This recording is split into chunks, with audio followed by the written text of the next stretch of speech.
Welcome back to my channel. At ngayong araw ang aking ituturo ay kung paano tayo magda-download ng sound effect para sa ating video.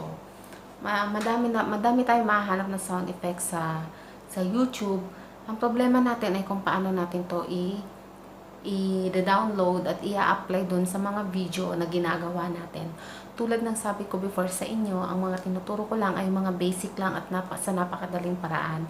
Dahil tulad ko, naiintindihan ko yung mga baguhan din na nag-YouTube na mahirap para sa atin kung paano gumawa at kung paano mag-edit. Kaya inunti-unti ko, habang natututunan ko, sinishare ko din sa inyo.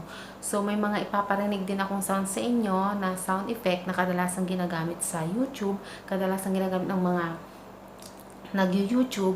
So, ipapakita ko kung paano siya i-download at kung paano siya i-apply sa inyong video.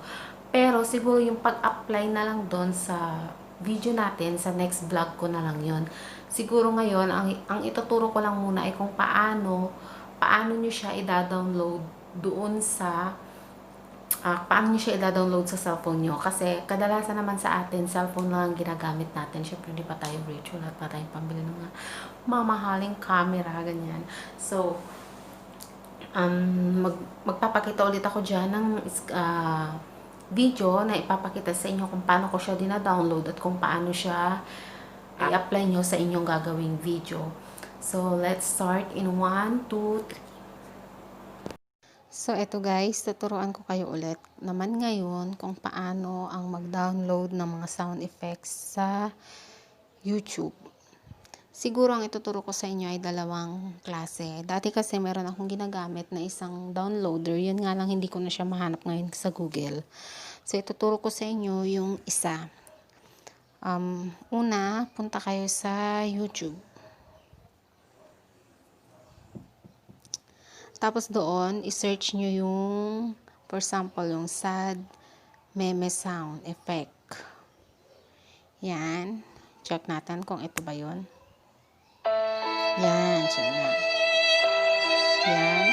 Kung yan yung gusto nyo i-download, wag yung download ang pindutin nyo, kundi yung share. Yan. Copy link. Tapos, balik kayo ngayon dun sa dito. I-search nyo ngayon yung www YouTube Converter. Yan. www.youtubeconverter.com. Yan. May makikita kayo dyan. Ito, pwede nyo itong piliin. Kahit alin yan, pwede kayong pumili. Ito, pwede rin to. Ito yung ginagamit ko kasi ngayon. Tapos, ipindutin nyo yung matagal yung box dyan. And then, paste. And then, syempre, MP3 tayo. Convert. And then, download. Download. Okay. So, ayun na siya. Na-download na siya. Yan. Diba? Napakasimple lang. Ito naman yung second choice nyo.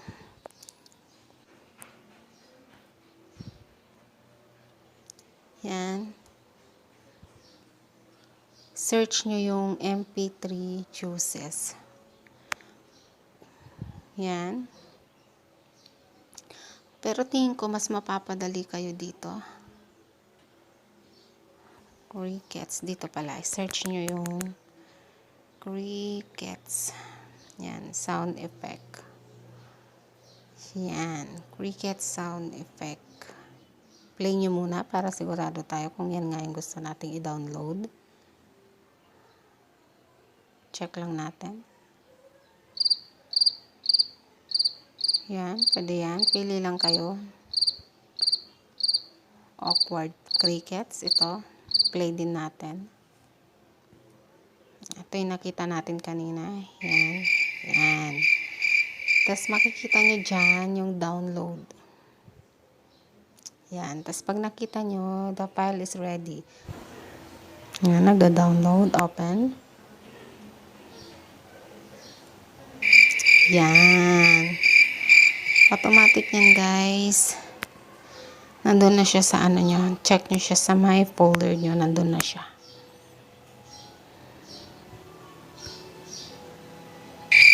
O, diba? Ang bilis.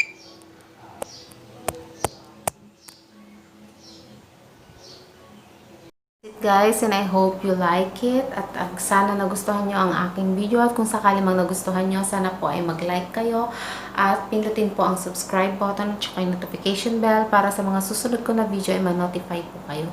Again, thank you po at sana po ay nakatulong po ako kahit sa maliit na bagay, kahit man lang sana may napulot kahit konti na mapag-aralan dito sa video na ginawa ko po. Again, thank you. Sana po mag-subscribe po kayo.